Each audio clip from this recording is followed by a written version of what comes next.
Well, hello. It's the day after the really cold night. I think it got down to about 31 outside last night, but underneath this frost cloth, I have one of these little,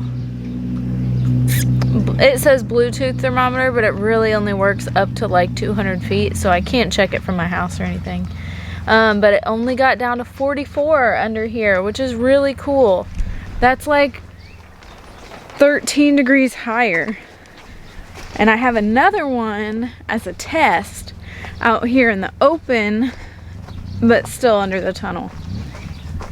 And the rest of the tunnel got down to 38, which is surprising because usually it really, at nighttime, it doesn't hold a whole lot of heat in here. But it was 7 degrees warmer than the outside temp. Today, what's on the list of things to do is to get all of these spring transplants transplanted because they're starting to look sad.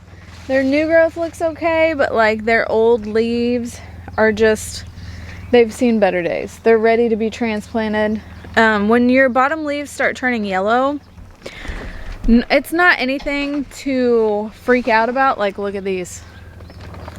It is just a deficiency. So they've been in these small cells for months now. At least a month longer than I thought they would be. But, so they're showing some signs of stress. But once we get them in the field, they should perk up just fine.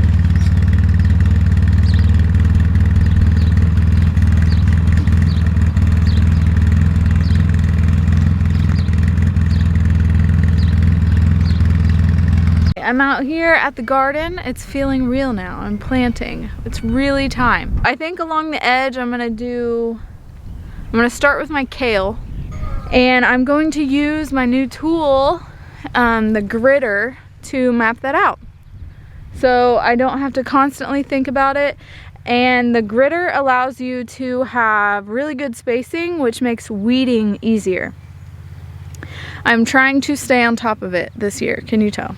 This gritter tool the inspiration came from Neversink Farm. If you don't follow them on YouTube or Instagram, he is a wealth of knowledge. He's been doing this for a while, and he makes tools too. So this gritter tool was inspiration from him, but it was something that I knew that my dad could make me, because I've mentioned it before, but I just have one of those dads that can do anything, can make anything. And so with the help of him, I have a gritter. Isn't that cool? So I'm going to use this down the row to get really good spacing. So the gritter itself is 30 inches wide, so it will tell me exactly where I need to plant on the bed.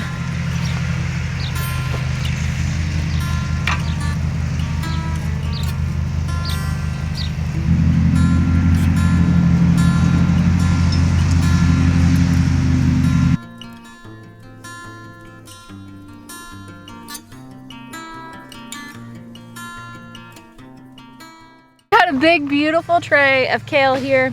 I think how I'm gonna space it, just because my fertility in the soil,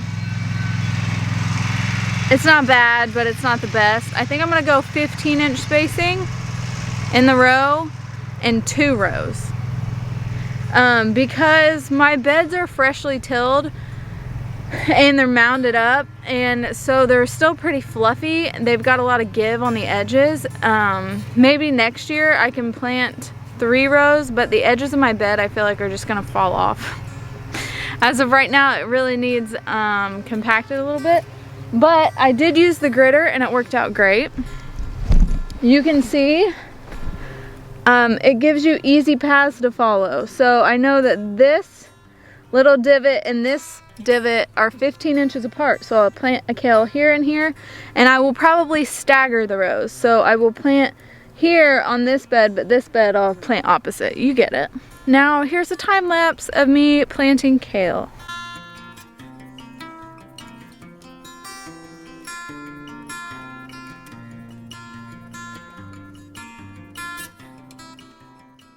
One row down. It is fun to be planting things again, finally. But I wanted to give you guys a couple little tips that I thought of while I was planting. So the best time to transplant, you either want to do it in the evening time so that the plants have a chance to get like relax and get established overnight, not in like the middle of the day on a warm day with a lot of sun. Now I'm doing it in the middle of the day today, but as you can tell, it's overcast out. So an even better day to transplant would be when it's raining.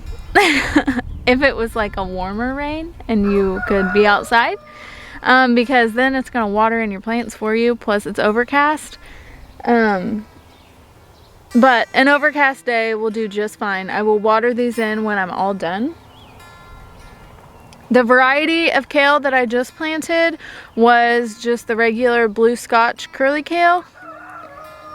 I have one more tray of that, and then the other variety of kale that I'm going to plant today is dino kale, or lacinato, I don't know how to say it, Italian kale. It's like got the long slender leaves. One of my favorites that I forgot to start is a variety called red Russian kale or ragged jack kale. I like that one too. I will probably start that one. It's too late now to start it, but I will start it in June or July for a fall crop. So I will have it at some point. But the curly kale makes really good kale chips, and that is a way that I can get even my children to eat kale, is if you bake it in the oven with some olive oil and salt, garlic salt. Delicious.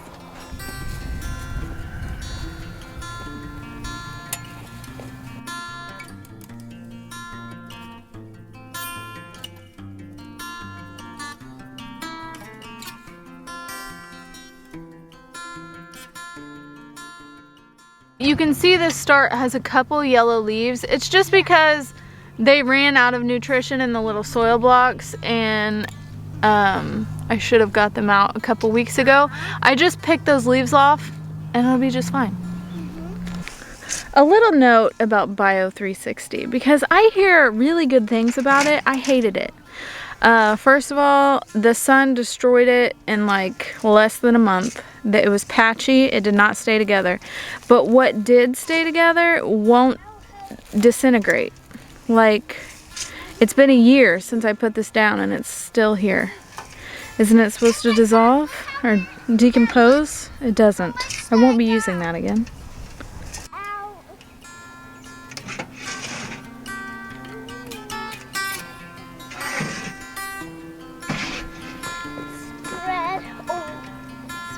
Spread. It falls down like that. Spread. It gets all the yucky stuff out. Right, Mommy? Mm-hmm. Like that. I keep running over.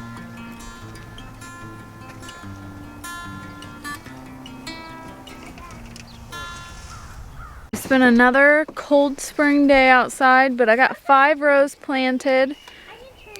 2.5 rows of kale and 2.5 rows of cauliflower, but I only had enough frost fabric to cover 4 rows, so I'm hoping this row of kale will be fine. We'll see. If not, I'll replant it with something else and it'll be fine. I'm actually a super irresponsible adult. I lost the little piece that goes to the bottom of my camera so that I can use my big tripod, so I'm having to use this tiny tripod. But anyway, I'm at the last chore of the day, which is button up greenhouses for another cold night and make sure everything is well watered, because your plant can handle the stress of the cold weather better if they aren't stressed by anything else like lack of water. So I'm going to go ahead and do that.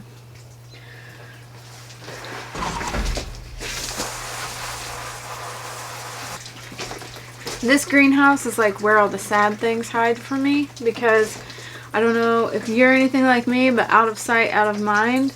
And so when I have 2 greenhouses, this one usually takes the heat. Everything in here looks really sad. But everything in here has also been in here way too long. I'm probably going to compost it, but I just keep watering it. Don't know why. But I think this is where I'm done for the day. I've got to go inside and make dinner and milk the cow. We are in the full swing of spring now. We're planting. I will be planting and weeding and planting and watering and weeding and planting from now until October. So it's really happening now. Thanks for watching. Until next time.